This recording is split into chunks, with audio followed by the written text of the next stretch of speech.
ಎಲ್ರಿಗೂ ನಮಸ್ಕಾರ. ಇನ್ಫೋಸ್ಟ್ರೀಮ್ ಯೂಟ್ಯೂಬ್ ಚಾನಲ್ಗೆ ಎಲ್ರಿಗೂ ಕೂಡ ಸ್ವಾಗತ.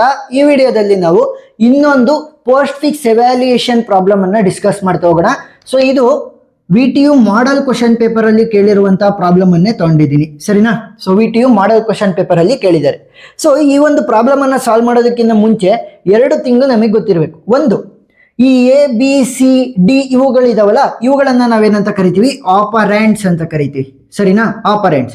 ಸೊ ಇದರಲ್ಲಿ ABCD ಈ ತರ ಆಲ್ಫಾಬೆಟ್ಸ್ ಆದ್ರೂ ಬರ್ಬೋದು, ಇಲ್ಲ ಅಂತಂದ್ರೆ 6, 5, 8, -2 ಈ ತರ ಎಲ್ಲ ನಮ್ಗೆ ಮೈನಸ್ ಬರಲ್ಲ, 2, 4 ಈ ತರ ನಮ್ಗೆ ನಂಬರ್ಸ್ ಆದ್ರೂ ಬರ್ಬೋದು, ಸರಿನಾ? ಸೊ ಇವಾಗ ಆಪರೆಂಟ್ಸ್ ಅಂತ ಅಂದ್ರೇನು? ಆಲ್ಫಾಬೆಟ್ಸ್ ಬರ್ಬೋದು, ನಂಬರ್ಸ್ ಬರ್ಬೋದು. ಆಪರೇಟರ್ಸ್ ಅಂತ ಬರುತ್ತೆ, ಸರಿನಾ? ಆಪರೇಟರ್ಸ್ ಅಂತ ಬರುತ್ತೆ. ಸೊ ಆಪರೇಟರ್ಸ್ ಅಂದ್ರೇನು?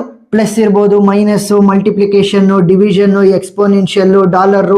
ನೆನಪಿರ್ಲಿ, ಎಕ್ಸ್ಪೋನೆನ್ಷಿಯಲ್ ಮತ್ತೆ ಡಾಲರ್ ಎರಡು ಕೂಡ ಸೇಮ್. ನೋಡಿ, ಇಲ್ಲಿ ಡಾಲರ್ ಸಿಂಬಲ್ ಅನ್ನ ಕೊಟ್ಟಿದ್ದಾರೆ, ಸರಿನಾ? ಸೊ ಡಾಲರ್ ಸಿಂಬಲ್ ಕೊಟ್ಟಿದ ತಕ್ಷಣ ನೀವು ಕನ್ಫ್ಯೂಸ್ ಮಾಡ್ಕೊಳ್ಳೋ ಅಂತ ಅವಶ್ಯಕತೆ ಇಲ್ಲ. ಎಕ್ಸ್ಪೋನೆನ್ಷಿಯಲ್ ಅಂದ್ರೆ ಪವರ್ಗೆ ಹಾಕ್ಬೇಕು. ಸೊ ಪ್ರಾಬ್ಲಮ್ ಅನ್ನ ಸಾಲ್ವ್ ಮಾಡ್ಬೇಕಾದ್ರೆ ಗೊತ್ತಾಗುತ್ತೆ. ಸೊ ಎವ್ಯಾಲ್ಯೂಯೇಷನ್ ಮಾಡೋದಕ್ಕೆ ಇಷ್ಟು ಸಾಕು. ನೀವು infix to prefix, infix to postfix ಅಂತ ಎಲ್ಲ ಕನ್ವರ್ಟ್ ಮಾಡ್ಬೇಕಾಗುತ್ತಲ್ಲ, ಅವಾಗ ಆಪರೇಟರ್ಗಳ ಪ್ರಿಸಿಡೆನ್ಸ್ ಕೂಡ ನಿಮಗೆ ಗೊತ್ತಾಗಬೇಕಾಗತ್ತೆ, ಸರಿನಾ? ಆಪರೇಟರ್ಗಳ ಪ್ರಿಸಿಡೆನ್ಸ್ ಕೂಡ ಗೊತ್ತಾಗಬೇಕಾಗತ್ತೆ. ಈ ಒಂದು ಪ್ರಾಬ್ಲಮ್ಗೆ ಏನು ಅವಶ್ಯಕತೆ ಇಲ್ಲ. So infix to postfix, infix to prefix, ಅವುಗಳೆಲ್ಲ ವಿಡಿಯೋ ಲಿಂಕ್ ಅನ್ನ ನಾನು ಡಿಸ್ಕ್ರಿಪ್ಷನ್ ಅಲ್ಲಿ ಕೊಟ್ಟಿರ್ತೀನಿ. ವೆರಿ ಇಂಪಾರ್ಟೆಂಟ್ ಪ್ರಾಬ್ಲಮ್ಗಳು ನೀವು ಕಲಿಲೇಬೇಕು, ಸರಿನಾ? ಸೊ ಅವುಗಳನ್ನ ನಾನು ಡಿಸ್ಕ್ರಿಪ್ಷನ್ ಅಲ್ಲಿ ಕೊಟ್ಟಿರ್ತೀನಿ, ನೀವು ನೋಡ್ಬೋದು. ಈಗ ಈ ಒಂದು ಪ್ರಾಬ್ಲಮ್ ಅನ್ನ ಯಾವ ರೀತಿ ಸಾಲ್ವ್ ಮಾಡೋದು? ಸೊ ಫಸ್ಟ್ ಎರಡು ಟೇಬಲ್ಗಳನ್ನ ಕ್ರಿಯೇಟ್ ಮಾಡ್ಕೊಳ್ಳೋಣ. ಒಂದು ಸಿಂಬಲ್, ನೆಕ್ಸ್ಟ್ ಇನ್ನೊಂದು ಸ್ಟ್ಯಾಕ್, ಸರಿನಾ? ಸೊ ಸಿಂಬಲ್ಗಳು ಯಾವ್ಯಾವ ಯೂಸ್ ಮಾಡ್ತಾ ಇದೀವಿ, ಸ್ಟ್ಯಾಕ್ ಅಲ್ಲಿ ಯಾವ್ಯಾವ ಎಲಿಮೆಂಟ್ ಇದೆ ಅಂತ ನಾನು ತೋರಿಸ್ಬೇಕು. ಈಗ ಕ್ವಶನ್ ಏನ್ ಹೇಳ್ತಾ ಇದೆ? ABC - D star plus $F plus.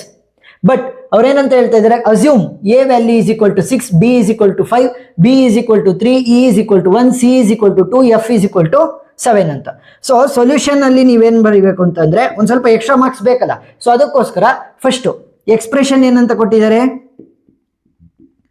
Expression given ಅಂತ ಬರೆದು ಎಕ್ಸ್ಪ್ರೆಷನ್ ಏನ್ ಕೊಟ್ಟಿರೋದು? ABC - D star plus $F plus, ಸರಿನಾ? ಸೊ ಇದು ಗಿವನ್ ಎಕ್ಸ್ಪ್ರೆಷನ್. ನೆಕ್ಸ್ಟ್ ನೀವೇನ್ ಮಾಡ್ಬೇಕು? ಅಸ್ಯೂಮ್ಡ್ ವ್ಯಾಲ್ಯೂಸ್ ಅಂತ ಬರೀರಿ. assumed values being substituted.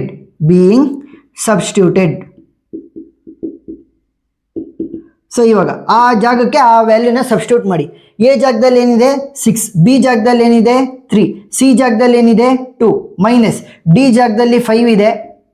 Multiplication plus star ಅಂತ ಅಂದ್ರೆ ಮಲ್ಟಿಪ್ಲಿಕೇಶನ್ ಪ್ಲಸ್ ಇ ಅಂತಂದ್ರೆ $1, ಎಫ್ ವ್ಯಾಲ್ಯೂ 7 ಅಂತ ಕೊಟ್ಟಿದ್ದಾರೆ ಪ್ಲಸ್.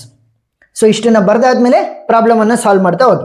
ಸೊ ಇವಾಗ ಒಂದೊಂದೇ ಸಿಂಬಲ್ ಅನ್ನ ತಗೊಂತ ಹೋಗೋಣ. ಇಲ್ಲಿ ಜಾಗ ಇಲ್ಲ, ಅದಕ್ಕೋಸ್ಕರ ಇಲ್ಲಿ ಬರೀತಾ ಇದೀನಿ, ಸರಿನಾ?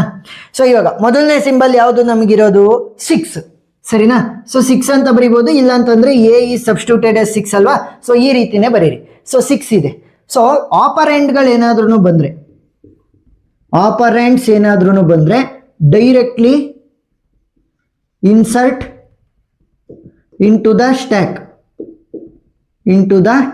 ಇದೊಂಥರ ನೋಟ್ಸ್ ತರ ಬರ್ಕೊಳ್ರಿ ಸಪರೇಟ್ ಆಗಿ. ಇದನ್ನೇನು ಎಕ್ಸಾಮ್ ಅಲ್ಲಿ ಬರೆಯುವಂತ ಅವಶ್ಯಕತೆ ಇಲ್ಲ. ಆಪರೆಂಟ್ಸ್ ಗಳು ಅಂದ್ರೆ ABCD ನಂಬರ್ಗಳು ಏನಾರ ಬಂದ್ರೆ ಅವುಗಳನ್ನ ಏನ್ ಮಾಡ್ಬೇಕು? ಸ್ಟ್ಯಾಕ್ ಗೆ ಡೈರೆಕ್ಟ್ ಆಗಿ ಹಾಕ್ಬೇಕು. ಸೊ 6 ಅನ್ನ ಹಾಕ್ತೀನಿ. So A is referring to 6, so 6 ಅಂತ ಬರೀರಿ. ಇಲ್ಲೇನು A ಈಸ್ ಈಕ್ವಲ್ ಟು 6 ಅಂತ ಬರೀಬೇಕು ಅಂತ ಏನು ಅವಶ್ಯಕತೆ ಇಲ್ಲ, 6 ಬರೀರಿ ಸಾಕು. ಸೊ ನೆಕ್ಸ್ಟ್ ಇದು ಆಪರೆಂಡ್ ಅಲ್ವಾ? ಸೊ ಇದು ಆಪರೆಂಡ್ ಅಲ್ವಾ? ನನ್ನ ಸ್ಟ್ಯಾಕ್ ಅಲ್ಲಿ 6 ಅಪ್ಡೇಟ್ ಆಗಿದೆ, 6 ಅನ್ನ ಇನ್ಸರ್ಟ್ ಮಾಡಿದ್ದೀನಿ. Next B is referring to 3 ಅಲ್ವಾ? So B is equal to 3. So numbers ಆಗಲಿ ಆಲ್ಫಾಬೆಟ್ಸ್ ಆಗಲಿ ನಮಗೇನಂತ ತೊಗೊಂತೀವಿ? ಸ್ಟ್ಯಾಕ್ ಅಂತ ತೊಗೊಂತೀವಿ. 6 ಆಲ್ರೆಡಿ ಇದೆ ಸ್ಟ್ಯಾಕ್ ಅಲ್ಲಿ, 3 ಅನ್ನ ಇವಾಗ ಇನ್ಸರ್ಟ್ ಮಾಡ್ತಾ ಇದೀನಿ. ಸೊ 6, 3 ನನ್ನ ಸ್ಟ್ಯಾಕ್ ಅಲ್ಲಿ ಇದಾವೆ. Next 2. So C is referring to 2 ಅಲ್ವಾ? ಸೊ 6 ಇತ್ತು, 3 ಇತ್ತು, ಇವಾಗ 2 ಅನ್ನು ಕೂಡ ನಾನು ಸ್ಟ್ಯಾಕ್ಗೆ ಹಾಕ್ತಾ ಇದೀನಿ. Next minus. ಸೊ ಆಪರೇಟರ್ ಬಂದಾಗ ನೋಡ್ಬೇಕು. ಸೊ ಆಪರೇಟರ್ ಏನಾದ್ರೂ ಬಂದ್ರೆ apply that operator between two top of the stack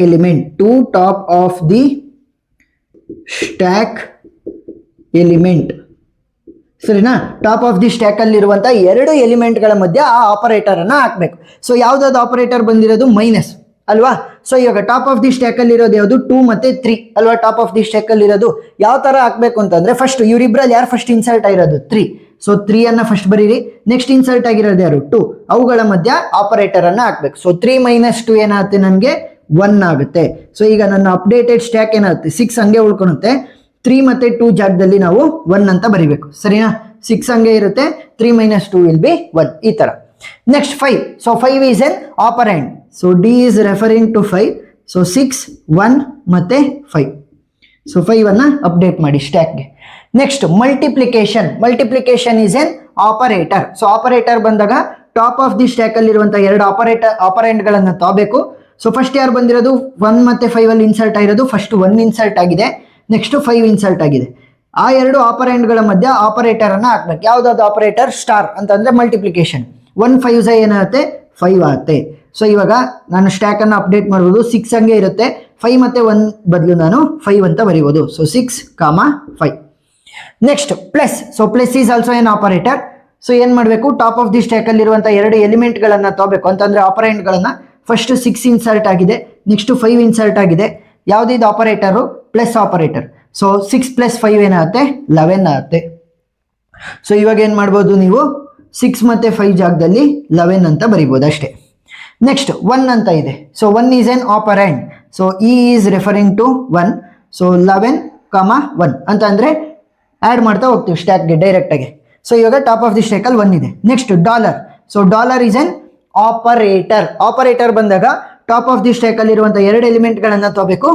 so 11 ಮತ್ತೆ ಫಸ್ಟ್ 11 ಅಲ್ವಾ ಇನ್ಸರ್ಟ್ ಆಗಿರೋದು. ಸೊ ಫಸ್ಟ್ 11, ನೆಕ್ಸ್ಟ್ 1, ಅವುಗಳ ಮಧ್ಯೆ ನಾವು ಆಪರೇಟರ್ ಅನ್ನ ಹಾಕ್ಬೇಕು, ಡಾಲರ್ ಆಪರೇಟರ್. ಸೊ ಡಾಲರ್ ಮತ್ತೆ ಎಕ್ಸ್ಪೋನೆನ್ಷಿಯಲ್ ಸೇಮ್ ಇರುತ್ತೆ ಅಂತ ಅಂದ್ರೇನು 11^1 ಆದಂಗ ಆಯ್ತು. So 11^1 will be 11 it self. ಸರಿನಾ? 11^1 11 ಆಗುತ್ತೆ. ಸೊ 11 ಅಂತ ಬರೀರಿ. ಸೊ ಸ್ಟ್ಯಾಕ್ ನಂದು ಅಪ್ಡೇಟ್ ಆಗಿ ಏನಾಗುತ್ತೆ ಕೇವಲ 11 ಮಾತ್ರ ಉಳ್ಕೊಂತು. Next 7. So F is referring to 7. 7 is an operand. So 11 ಮತ್ತೆ 7 ಅನ್ನ ನಾನು ಡೈರೆಕ್ಟ್ ಆಗಿ ಸ್ಟ್ಯಾಕ್ಗೆ ಅಪ್ಡೇಟ್ ಮಾಡ್ಬೋದು. ನೆಕ್ಸ್ಟ್ ಪ್ಲಸ್ ಉಳ್ಕೊಂಡಿದೆ. ಸೊ ಲಾಸ್ಟ್ ಒನ್ ಇದು ಪ್ಲಸ್ ಈಸ್ ಎನ್ ಆಪರೇಟರ್. ಸರಿನಾ? Plus is an operator. So operator ಬಂದಾಗ ಟಾಪ್ ಆಫ್ ದಿ ಸ್ಟ್ಯಾಕ್ ಅಲ್ಲಿ ಇರುವಂತಹ ಎರಡು ಎಲಿಮೆಂಟ್ ಗಳನ್ನ ತಗೋಬೇಕು ಅಥವಾ ಆಪರೆಂಟ್ ಗಳನ್ನ. ಫಸ್ಟ್ ಇನ್ಸರ್ಟ್ ಆಗಿರೋದು 11, ಸೆಕೆಂಡ್ ಇನ್ಸರ್ಟ್ ಆಗಿರೋದು 7, ಅವುಗಳ ಮಧ್ಯೆ ಯಾವ ಆಪರೇಟರ್ ಆಗ್ತಾ ಇರೋದು ಪ್ಲಸ್. ಸೊ 11 + 7 ಏನಾಗುತ್ತೆ 18 ಆಗುತ್ತೆ. So this is the final answer. ಸರಿನಾ? ಗೊತ್ತಾಯ್ತಾ? ಏನ್ ಮಾಡ್ಬೇಕು ನಾವು, ಆಪರೆಂಟ್ಗಳು ಬಂದ್ರೆ ಡೈರೆಕ್ಟ್ ಆಗಿ ಸ್ಟ್ಯಾಕ್ ಅಲ್ಲಿ ಇನ್ಸರ್ಟ್ ಮಾಡಬೇಕು. ಆಪರೇಟರ್ಗಳು ಬಂದ್ರೆ ಅವೆರಡರಲ್ಲಿ ಟಾಪ್ ಆಫ್ ದಿ ಸ್ಟ್ಯಾಕ್ ಅಲ್ಲಿ ಇರುವಂತಹ ಎರಡು ಆಪರೆಂಟ್ಗಳಲ್ಲಿ ಯಾರು ಫಸ್ಟ್ ಇನ್ಸರ್ಟ್ ಆಗಿದ್ರು, ಯಾರು ಸೆಕೆಂಡ್ ಇನ್ಸರ್ಟ್ ಆಗಿದ್ರು, ಅವುಗಳ ಮಧ್ಯೆ ನಾನು ಆ ಆಪರೇಟರ್ ಅನ್ನ ಹಾಕ್ಬೇಕು ಮತ್ತೆ ಅಪ್ಡೇಟ್ ಮಾಡ್ತಾ ಹೋಗ್ಬೇಕು ಸ್ಟ್ಯಾಕ್ ಅನ್ನ. ಸೊ ಇಷ್ಟನ್ನ ಬರೆದ್ರೆ ನಿಮಗೆ ಫುಲ್ ಆನ್ ಫುಲ್ ಮಾರ್ಕ್ಸ್ ಸಿಗುತ್ತೆ. ಏನಾದರೂ ಡೌಟ್ ಇದ್ರೆ ಕಮೆಂಟ್ ಸೆಕ್ಷನ್ ಅಲ್ಲಿ ತಿಳಿಸಿ, ನಾನು ಕ್ಲಾರಿಫೈ ಮಾಡ್ತೀನಿ. ವಿಡಿಯೋ ಇಷ್ಟ ಆಗಿದ್ರೆ ಸಬ್ಸ್ಕ್ರೈಬ್ ಆಗೋದನ್ನ ಮರಿಬೇಡಿ. ಏನೇ ಡೌಟ್ ಇದ್ರೂ ಕೂಡ ಕಮೆಂಟ್ ಸೆಕ್ಷನ್ ಅಲ್ಲಿ ತಿಳಿಸಿ. Thank you for watching.